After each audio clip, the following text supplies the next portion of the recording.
कैसे हैं आप सब। उम्मीद करती हूँ सभी हष्ट पुष्ट होंगे, मस्त होंगे, व्यस्त होंगे।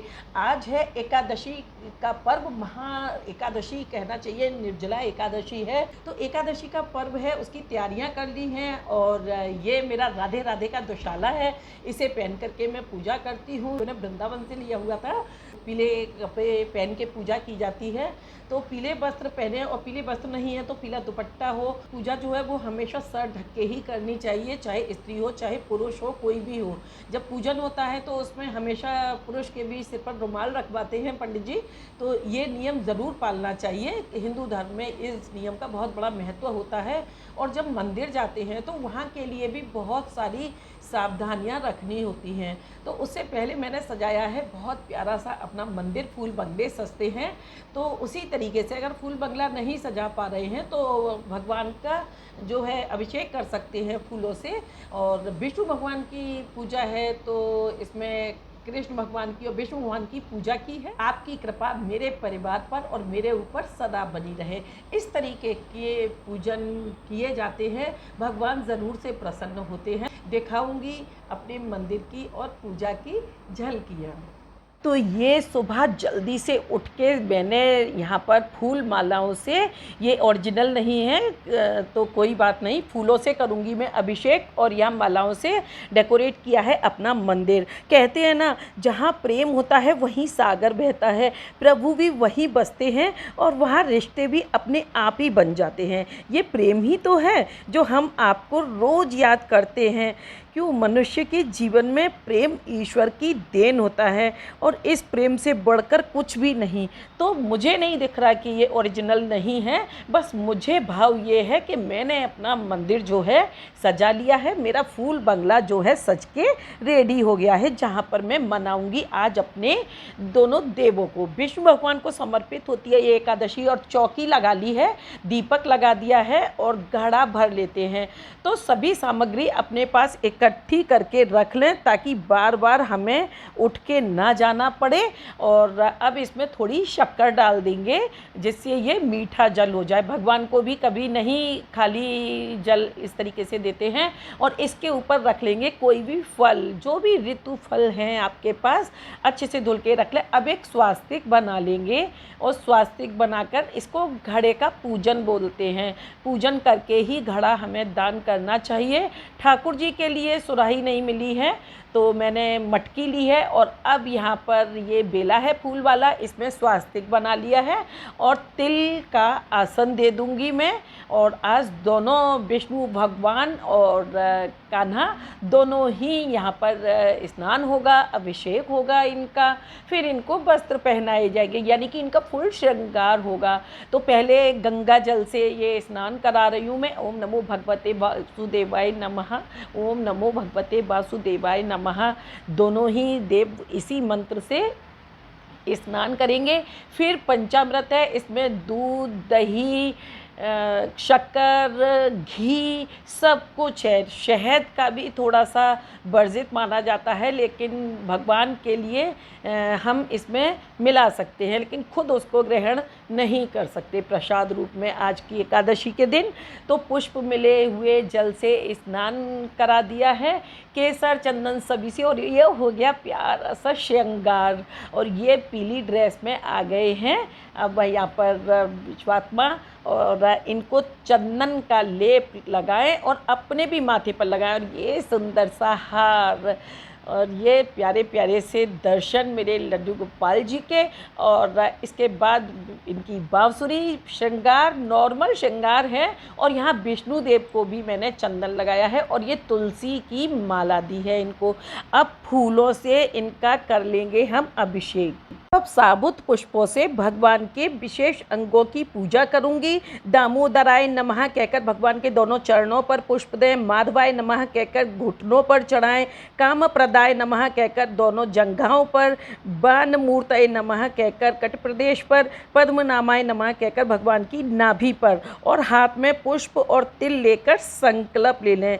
और विश्वमूर्तये नमः कहकर भगवान के उदर पर, ज्ञान गम्याय नमः कहकर भगवान के हृदय पर पुष्प दें।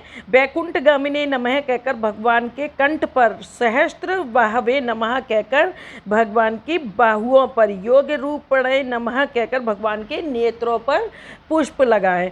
तो इसी तरीके से भगवान को पुष्प देने हैं। घंटी जरूर बजानी है, तुलसी दल के साथ मंजरी भी जरूर से देनी है। और यहाँ ये पुष्पों की ढेरी लगी हुई ना, तो इसी तरीके से मंत्र जाप करके और भगवान को पुष्प दिए हैं। और ये यहाँ पर मंजरी, तुलसी जो है विष्णु भगवान को बहुत प्रिय है और कृष्ण भगवान को भी। और ये देखिए सुराही नहीं है तो मैंने मटकी रख दी है यहाँ पर और दीपक जला दिया है, तिली का आसन दे दिया है, सभी ऋतु फल ले लिए हैं। फलों के बीच भी आप बिठाकर इनका श्रृंगार कर सकते हैं, जप कर सकते हैं। और इस तरीके से सुबह की पूजा हो गई संपूर्ण। तो अब शाम दोपहर का जो है भोग लगेगा और ये मंदिर की झलकियाँ। तो दोपहर के लिए प्रसाद बना रही हूँ। आज बेटी के थोड़ा सा प्रोग्राम भी है तो वो जा चुकी है और मुझे जो है प्रसाद बनाना है भोग के लिए और बच्चों के लिए भी और बांटने के लिए भी। और इसी में से मैं खुद के लिए भी रख लूँगी शाम के लिए कि अगर बाई चांस कोई प्रॉब्लम हुआ तो मैं ये भगवान का प्रसाद ले सकूंगी। तो यहाँ पर कुछ नहीं, तरबूज काटा हुआ है और ये सिंघाड़ी की बर्फ़ी है, दही है, सभी में तुलसी दल है और मखाना है। और ये आम का जूस, ये मैंगो शेक है, दूध से मिक्स करके बनाया हुआ है और यही मैंगो शेक में बांटूंगी भी। तो भगवान का भोग लगा के फिर सभी में मिला देते हैं तो वो भोग सभी को मिल जाता है, ऐसा कहा जाता है। तो आओ आओ भोग लगाओ मेरे प्रभु जी, पूरब पश्चिम में उत्तर दक्षिण, चारों दिशाओं से आओ मेरे प्रभु जी। आप भी खाओ सभी देवों को खिलाओ, बच्चे उसे बटवाओ मेरे प्रभु जी। तो इस तरीके से इसको सभी में मिक्स कर लूँगी और सभी को बांटूंगी और खुद के लिए भी रखूंगी इमरजेंसी के लिए। हे मेरे विष्णुदेव भगवान, मेरे कान्हा, स्मरण करूँ तो मन समझ जाए, सेवा करूँ तो तन समझ जाए, भक्ति करूँ तो जीवन सफल हो जाए। और प्रभु की बातें कितनी दिलकश होती हैं, अमल करो तो ज़िंदगी संवर जाए। और ये हो गया है शाम का पूजन। और शाम को जो है पुष्प नहीं रखते हैं तो मैं मंदिर को थोड़ा सा क्लीन कर लेती हूँ। और मेरी पूरी पूजा शाम तक की हो चुकी है और व्रत बहुत अच्छे से जा रहा है। और अब मैं द्वादशी का इंतज़ार करूँगी और रात्रि जागरण करूँगी। तो ये थी मेरी पूजा। कैसी लगी आप सभी को? आज है भगवान को मनाने का दिन और उनसे अपनी बात कहने का दिन।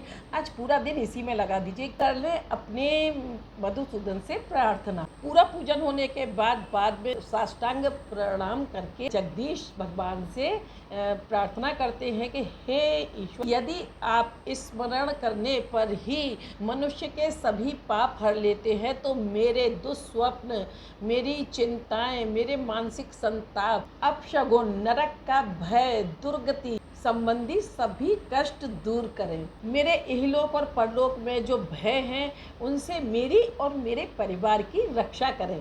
आपको मेरा बारंबार नमस्कार है। पूजा के बाद मंदिर जरूर से जाएं। और एकादशी व्रत में बहुत सारे लोगों को बहुत डर होता है कि कहीं गलत ना कर जाएं, कुछ ऐसा ना कर जाए जो हमारा व्रत पूरा नहीं लगे। तो इसमें क्या है, सावधानियां रखनी होंगी कि जब हम दान पुण्य करते हैं तो इसमें जल का घड़ा जो है मिट्टी का वो ज़रूरी होता है, कोई भी फल होता है ऋतु फल, और पंखा ज़रूर होता है। पंखा जो आता है, खजूर के पंखे आते हैं मार्केट से, तो वो पंखा ज़रूर देना चाहिए। छतरी देनी चाहिए, खड़ाऊ देनी चाहिए। और जो भी गर्मी से बचाने वाली चीज़ें, ठंडे शरबत का, मीठे शरबत का बहुत जितना हो सके दान करें। तो दान की तो कुछ है ही नहीं कि किसको करना है, क्या करना है। भूखों को और ज़रूरतमंदों को दान करें तो वो हमारा दान लगता है। तो मेरी पूजा हो चुकी है और मंदिर में जाने के लिए जो है आज सिर्फ बात करूंगी कि इसका पारण कैसे करेंगे, कि मैंने अपना पूरा एकादशी का व्रत कैसे पूर्ण किया है। अब आज हो गया है दूसरा द्वादशी का दिन, तो मेरी पूजा हो चुकी है और ये मेरा दुशाला जो है अब बस रख जाएगा। क्योंकि इसको केवल पूजा में ही इस्तेमाल करते हैं, तो घर में इस्तेमाल नहीं करेंगे। और हाँ, मंदिर में जब मैं जाती हूँ ना, तो कुछ चीज़ों को देखती हूँ तो मेरा मन होता है कि बस लोगों को ज़रूरत है। कुछ लोग कहते हैं कि ज्ञान सभी के पास है, बहुत ज्ञान बाँट रहे हो, लेकिन हाँ, ज्ञान है तो लेकिन उसको अमल में नहीं लाते हैं। हमने मेहनत करी है तो थोड़ी देर के लिए हमें कुछ चीज़ें अपनी छोड़ देनी चाहिए। मंदिर जाने के कुछ एक नियम होते हैं, उनको थोड़ा-सा बता देती हूँ डिटेल में, तो बहुत बड़े वीडियो हो जाते हैं। कि मंदिर जाए तो जब हमने व्रत किया है, उपवास किया है, तो हमें किस किस चीज़ का उपवास करना है। उपवास का मतलब भूखे रहना नहीं होता, या अन्न छोड़ना नहीं होता है। तो मंदिर में जब हम जाते हैं तो मंदिर में क्या करें कि एक तो सबसे पहले मैले कुचैले कपड़ों में ना जाएं। लोगों को देखा है कि नहा तो लेंगे लेकिन कपड़े वही पहन लेते हैं, इस तरीके से ना जाएं। और आजकल जो मोबाइल ने दिमाग ख़राब किया हुआ है, भाई थोड़ी देर के लिए अगर आप मंदिर में जा रहे हैं तो अपने मोबाइल को साइलेंट कर दें या स्विच ऑफ कर दें। क्यों? क्योंकि वहाँ पर आप भगवान से मिलने जा रहे हैं, उनसे ही मिलें।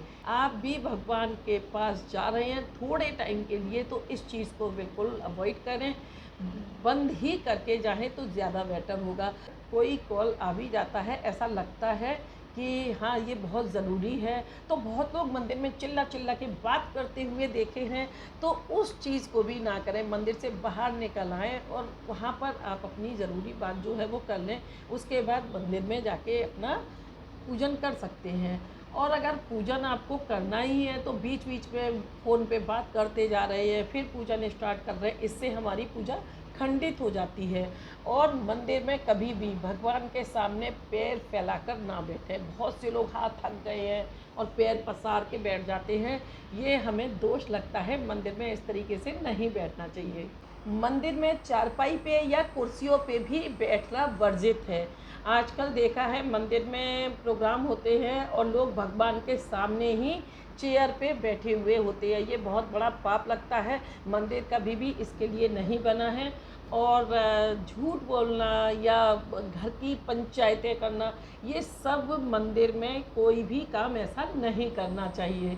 आज मेरा द्वादशी का हो गया है, पारण कर दिया है और बहुत अच्छे से सफल हो गया है मेरा व्रत, निर्जला एकादशी का व्रत।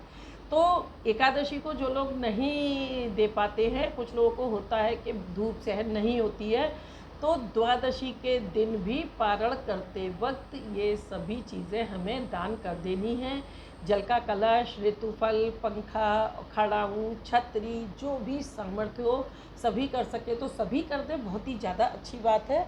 और नहीं कर पाए तो कोई एक चीज़ ही कर दें। उसके बाद पंडित जी के चरण स्पर्श करके उनको कुछ दक्षिणा देके तब हम अपने व्रत को खोलते हैं। और मेरा ये व्रत पूरा हो चुका है और उम्मीद करती हूँ कि आप सभी का भी व्रत अच्छे से पूर्ण हुआ होगा। अगर वीडियो पसंद आई हो तो लाइक करें, सब्सक्राइब करें मेरे चैनल नीलसी वाइब्स को, शेयर कर लें फ्रेंड्स, फैमिली और रिलेटिव्स के साथ। पहली बार आए हैं तो बेल आइकन को प्रेस करना बिल्कुल भी ना भूलें, ताकि वीडियोस के नोटिफिकेशन फर्स्ट इन फर्स्ट आपके सामने हो।